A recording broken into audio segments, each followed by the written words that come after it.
welcome back to the show. Now, you must have been living under a rock if you hadn't heard all of the warnings about Chinese involvement in critical infrastructure. They wanted to build our 5G network, but an intelligence briefing document from Five Eyes, which is the joint intelligence operation between all of the sort of Western Anglosphere, warned very much that you cannot have China involved in critical infrastructure because they might do things that enable them to listen in, take control, sabotage.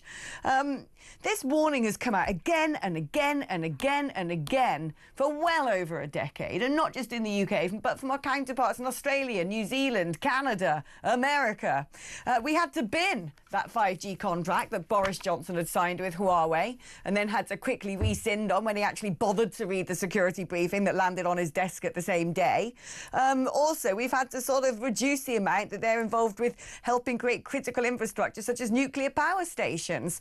But oh no, old Ed Zero with his ukulele down the wind farm field has been going over to Beijing every 5 seconds with giant charity checks to buy bits and bobs for his climate change zealousy. And it turns out that apparently Chinese kill switches have been found hidden in America solar farms, which is prompting calls for Ed Miliband to now halt the rollout of renewables. I mean, what are kill switches? That sounds pretty scary stuff. Well, it doesn't actually mean you press a button and you actually blow people up, aka, you know, walkie-talkies and Hezbollah. But it does mean that you can essentially turn off parts of the grid.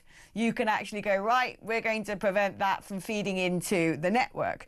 And if you suddenly end up, if on a really sunny day, you have a whole load of power coming from solar panels because they're munching up that sunshine, and then all of a sudden, after a big power surge, it just gets cut off, do you know what happens? Spain. Blackouts. That's what happens. So this, to me, seems pretty darn alarming. Well, let's speak to Andrew Montford, who's Deputy Director of Net Zero Watch. I mean, Andrew, I'm opposed to paper in our green and pleasant land, which we should be using for arable purposes, with a load of Chinese-manufactured silicon plates that probably will barely contribute anything to our grid because we only have sunny days about 1/3 of the year. But what they found in America suggests that actually all of the worst fears about Chinese involvement in critical infrastructure have essentially been proven to be true. Yeah, it's absolutely right. I mean, I think we've had the impression for a long time that critical infrastructure like wind and solar farms are a risk. It's not an issue, I think, that has really been in the public consciousness. But, you know, we've always imagined that, you know, people might go and cut the cable to an offshore wind farm. You know, the Russians have these submarines that can have cable cutting capabilities. But the Chinese, I guess, are a little bit cleverer, aren't they? You know, they just do it remotely and electronically, and they can just switch off. I think the point you made, that essentially they could cause a Spanish-style blackout, is the important one. It's not as if they need to switch off every wind farm or every solar panel in the country. They just need to switch off enough to destabilize the grid, and our grid is increasingly unstable, and yes, that could then lead to the whole thing being wiped out. So who's to say, actually? We still don't fully understand what happened in Spain. You know, they sort of said, oh, this might be a cyber attack, and then couldn't seem to evidence it. What we do understand is because of the differing levels of power surges going through the system, it then blew the whole lot up. Thankfully, they managed to restore it, and thankfully, the Spanish didn't go tonto and started kicking in shop windows, which, you know, after 24 hours of blackout in London, it's going to be lootsville.com. Every single Foot Locker in the country would find itself needing a glazier the next day. But I'm worried, actually, that we haven't had the revelations of what actually went on in Spain. Perhaps they should be looking at where they got their solar panels from. It's an interesting point. I hadn't thought of that one. Yeah, I mean, it could be. I think there does seem to be a story that, you know, I think they do have a good idea of what the initial fault was. You know, people seem to be pointing at you know, some unusual weather conditions that essentially made the cables flap about, if you like, in the air, and then they got a short circuit that caused the fault. Faults happen on grids all the time. The problem that the Spanish had is that their grid, like ours, is very unstable because it's full of renewables. And so that small fault then led to a nationwide blackout. So, that is the problem that I think we should really be worried about. We're never going to stop every single fault on a grid.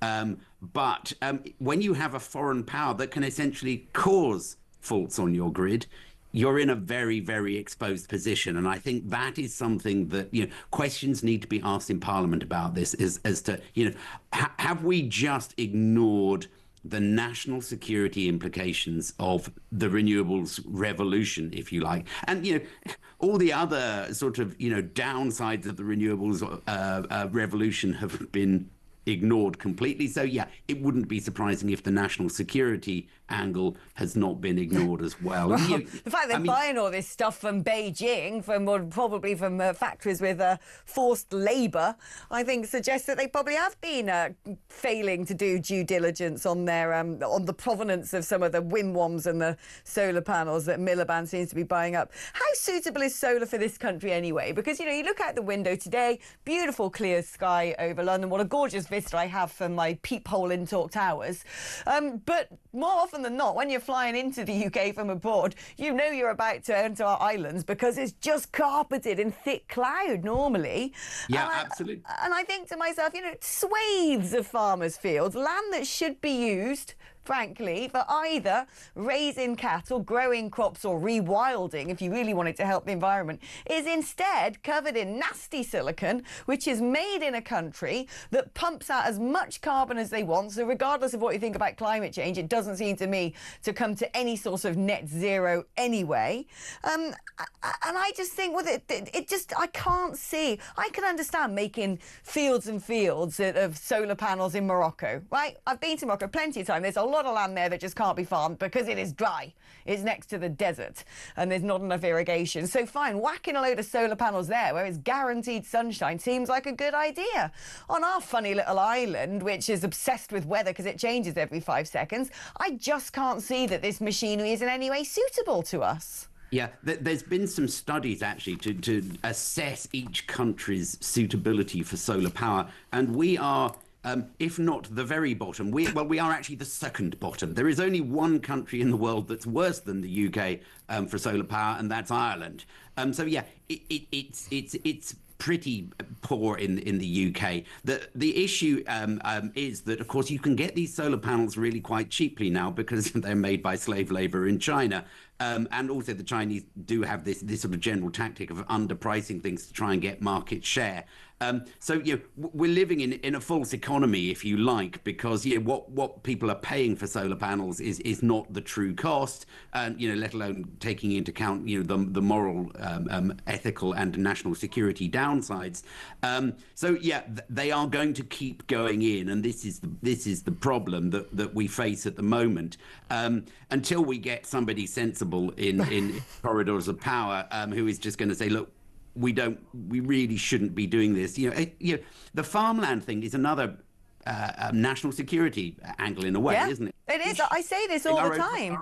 Yeah. We only produce 60% of the food we eat, which is a similar ratio to the outbreak of World War II. And guess what happened? We had to dig for victory. All of a sudden, we didn't have food to eat. Everyone had to have ration books. Although we're a pretty obese country, it might do us some good. But actually, if you want to look at what the direction of travel is for a lot of countries when it comes to farming, China is having a massive push to make sure that they create 100% of all of their food. They're going hard and fast down the line of self-sufficiency, which says to me a lot when it comes to geopolitical intentions, messing about with maritime supply routes. We're an island. If we don't grow our own food and anything happens to the Channel or the Black Sea or the Red Sea or the North Sea or the Irish Sea, that's it. We're done. It won't take long before our supermarket shelves are empty. It astonishes me. It astonishes me that, this idiot little man with his nasally congested voice goes around saying he wants to save the planet, and his response to doing that is papering over our green and pleasant land with silicon plastic plates, which don't even work.